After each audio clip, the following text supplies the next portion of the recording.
Big பாஸோட இன்றைய episode எப்படி போச்சு அப்படின்னு பார்க்கறதுக்கு முன்னாடி ஒரு சந்தோஷமான நியூஸ் ஒன்று இருக்கு.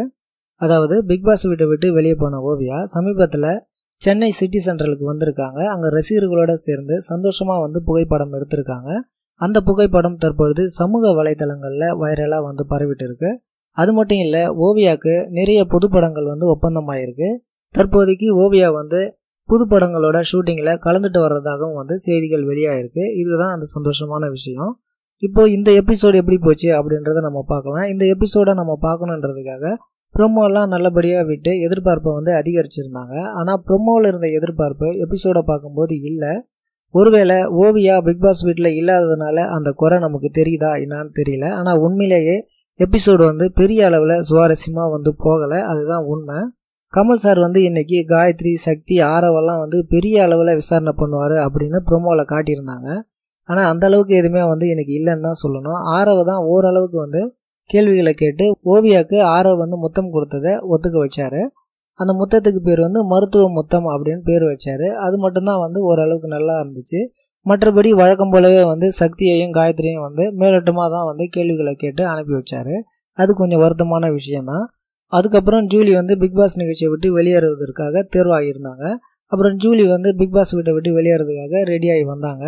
எப்பவுமே பிக் பாஸ் நிகழ்ச்சியில் யாராவது வெளியேறினாங்கன்னா அவங்கள கட்டி பிடிச்சி அழுது பிரியா விடை கொடுப்பது தான் வழக்கம். ஆனால் ஜூலிக்கு இன்னைக்கு அந்த மாதிரி நடக்கவே இல்லை. ஜூலி வெளியில் போகும்போது ஒருத்தவங்க தான் அழுதாங்க. அது யாருன்னா ஜூலி தான். ஜூலி சினேகனை பிடிச்சி அவங்களே அழுதுகிட்டு அவங்களே வெளியில் போயிட்டாங்க. யாருமே ஜூலிக்கு அழுகலை. ஜூலி எல்லார்ட்டுமே பிக் பாஸ் வீட்டில் நல்லபடியாக தான் போன வாரமெல்லாம் நடந்துட்டு இருந்தாங்க. ஆனால் அவங்களுக்கு அழவே இல்லை. போன வாரம் பார்த்தீங்கன்னா ஓவியா யாருக்குமே பிடிக்காத மாதிரியே இருந்தாங்க. ஆனால் ஓவியாக்காக உண்மையாக அழுகிறதுக்கு 2 பேராக தான் அவங்க சம்பாரிச்சு வச்சுருந்தாங்க. ரைசா, சினேகன் 2 பேரும் ஓவியாக்காக உண்மையிலேயே அழுதாங்க. இதுதான் உண்மைக்கும் பொய்க்கும் கிடைக்கிற பரிசுன்றதை நாமெல்லாம் கற்றுக்கணும். அதுக்கப்புறம் பார்த்தீங்கன்னா கமல் சார் ஜூலியை கூப்பிட்டு பேசுகிறாரு. கமல் சார் பேசும்போது காயத்ரியை கார்னர் பண்ணுறதுக்காக ஜூலி கிட்ட கேள்விகள் எல்லாம் கேட்குறாரு. ஆனால் ஜூலி பார்த்தீங்கன்னா புத்திசாலித்தனமாக காயத்ரி ஒரு இன்னசென்ட், அவங்களுக்கு எதுவுமே தெரியாது, மனசில் பட்டது அப்படியே முகத்துக்கு நேராக பேசிடுவாங்க அப்படின்ற மாதிரியெல்லாம் சொல்லிகிட்டே இருந்தாங்க. கமல் சாரால் இதை பொறுத்துக்கவே முடியல. ஒரு கட்டத்துக்கு மேலே தாங்க முடியாமல் நீயே குறும்படத்தை பாரு அப்படின்னு ஒரு குறும்படத்தை போட்டு காட்டினாரு. அந்த குறும்படம் முழுவதும் பார்த்தீங்கன்னா ஜூலியை பற்றி அந்த வீட்டில் இருக்கிறவங்க பின்னாடி போய் தப்பு தப்பாக பேசுனது தான் அந்த குறும்படத்தில் ஓடிச்சு. அந்த குறும்படத்தை நாம் பார்க்குற மாதிரியே ஜூலி தான் பார்த்துட்டு இருந்தாங்க. அதுக்கப்புறமாவது ஜூலி மனம் திருந்துவாங்கன்னு நம்மளை மாதிரியே கமல் சாரும் எதிர்பார்த்துட்டு இருந்தார். ஆனால் அந்த குறும்படம் ஓடி முடிஞ்சவொடனே ஜூலி ஒரு பதில் சொன்னாங்க பாருங்கள். கமல் சாரே அசந்துட்டார்.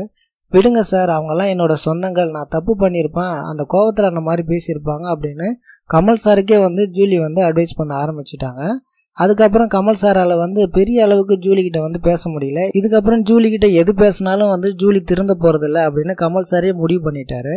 அதுக்கப்புறம் ஜூலி பிக் பாஸ் நிகழ்ச்சியை விட்டு வெளியில் வந்தாங்களாம். அவங்களுக்கு நிறைய பிரச்சனைகள் சந்திக்க வேண்டி இருக்கும் அப்படின்றத கமல் சார் புரிஞ்சு வச்சுக்கிட்டு ஜூலி இந்த ப்ரோக்ராமுக்காக தான் இந்த மாதிரியெல்லாம் பண்ணாங்க. அவங்களுக்குன்னு ஒரு வாழ்க்கை இருக்குது. என்னோட ரசிகர்களாக இருக்கட்டும், ஓவியாவோட ரசிகர்களாக இருக்கட்டும், ஜூலி அப்படியே விட்டுருங்க, அவங்களுக்குன்னு ஒரு வாழ்க்கை இருக்குது அப்படின்னு கேட்டுக்கிட்டாரு. அது மட்டும் இல்லாமல் என்னுடைய தங்கச்சி ஜூலியை நான் வெளியில் அனுப்புகிறேன், பார்த்துக்குங்க அப்படின்னு சொல்லி ஜூலியை வெளியில் அனுப்பிட்டாரு. அதுக்கப்புறம் கமல் சார் பிக் பாஸ் நிகழ்ச்சியை பற்றி ஒரு முக்கியமான குறிப்பை சொல்லிட்டு போனார். நிறைய புது வரவுகள் இருக்குது, நிறைய வெளியேற்றங்கள் இருக்குது, உங்களை மாதிரியே நானும் காத்துட்டு இருக்கேன், அடுத்த வாரம் சனிக்கிழமை உங்களை நான் பார்க்குறேன் அப்படின்னு சொல்லிட்டு கமல் சார் போயிட்டாரு. அவர் நிறைய புது வரவுகள் அப்படின்னு சொல்லும் போது போன வாரம் பிந்து மாதவி உள்ளே வந்த மாதிரி இன்னும் கொஞ்சம் பேர் பிக் பாஸ் நிகழ்ச்சிக்கு புதுசாக வரப்போகிறாங்க போல். அதை தான் அவர் சொல்லிட்டு போகிறாரு. அதுக்கப்புறம் நாளைய எபிசோடோட ப்ரோமோ வெளியாயிருக்கு. அந்த ப்ரோமோவில் பிக் பாஸ் வீட்டை விட்டு யார் வெளியேறணும் அப்படின்றத தேர்வு பண்ணிட்டு இருக்காங்க. அவங்க தேர்ந்தெடுத்த பிறகு பிக் பாஸோட குரல் ஒலிக்குது. அந்த குரலில் பிக் பாஸ் வீட்டில் இருக்கிற எல்லாருமே அடுத்த வாரத்துக்கு நாமினேட் செய்யப்பட்டிருக்கீங்க அப்படின்னு குரல் ஒலிக்குது. இந்த மாதிரியான சந்தர்ப்பத்துக்காக தான் நாம் எல்லாருமே இவ்வளவு நாளாக காத்துட்டு இருந்தோம். அது நடந்துடுச்சு. எதனால் நான் இதை சொல்கிறேன்னா, பிக் பாஸ் நிகழ்ச்சி ஆரம்பித்து 40-43 நாட்கள் ஆயிடுச்சு. இது வரைக்கும் காயத்ரி, சக்தி, சினேகன் இவங்க 3 பேரும் நாமினேட் ஆகாமையே தப்பிச்சுட்டு வந்தாங்க. அவங்களுக்கு ஆப்பு வைக்கிறதுக்காக தான் பிக் பாஸ் நிகழ்ச்சியில் இந்த மாதிரியான ஒரு அதிரடியான முடிவை எடுத்திருக்காங்க. கண்டிப்பாக வர்ற வாரத்தில் காயத்ரி அல்லது சக்தி பிக் பாஸ் நிகழ்ச்சியை விட்டு வெளியேறது ஏறக்குறைய உறுதியாயிருக்கு. இப்போ பிக் பாஸ் நிகழ்ச்சியில் எல்லோருடைய பேரும் நாமினேட் ஆகிருக்கு. அப்படி நாமினேட் ஆனவங்களில் யார் முதல்ல பிக் பாஸ் வீட்டை விட்டு வெளியேறணும்னு நீங்க நினைக்கிறீங்க அப்படின்றத கமெண்ட் பண்ணுங்க. இந்த வீடியோ உங்களுக்கு பிடிச்சிருந்தா ஒரு லைக் கொடுங்க. நன்றி.